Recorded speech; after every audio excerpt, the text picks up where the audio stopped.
আসসালামু আলাইকুম। শীতের মৌসুম চলে আসবে আর চলে যাবে, আর খেজুরের রস খাবো না এমনটা কি হয়? না, রস খেতেই হবে। যারা আপনারাও খেতে ইচ্ছা করছে আমার সঙ্গে যোগাযোগ করেন, ফ্রিতে খাওয়াবো। আমার বন্ধু গাছ লাগায়, চলে আসবেন সন্ধ্যার সময়, রাত ১০টার দিকে। রসটা সবচাইতে ভালো, খেতে সুস্বাদু এবং ন্যাচারাল যাকে বলে আমার ভাষায়।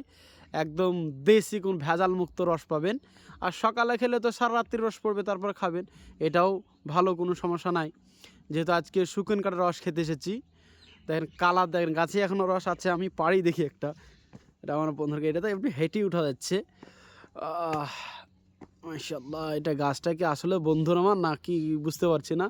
তো রস পড়েছে, দেখেন শুকনো কাঠের রস, গাছে আছে, পড়ে যাবো নাকি। আল্লাহ, আল্লাহ আকবার, আল্লাহ।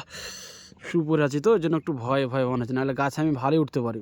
দেখুন রস পড়ছে, দেখুন শুকনো কাঠের রস। আলহামদুলিল্লাহ, মাশাআল্লাহ, অসাধারণ সব রস আছে।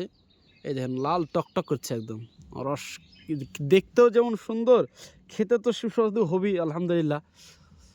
তো খাবো আজকে ইনশাল্লাহ, দেখা যাক। আপনারাও খেতে ইচ্ছা করলে চলে আসেন।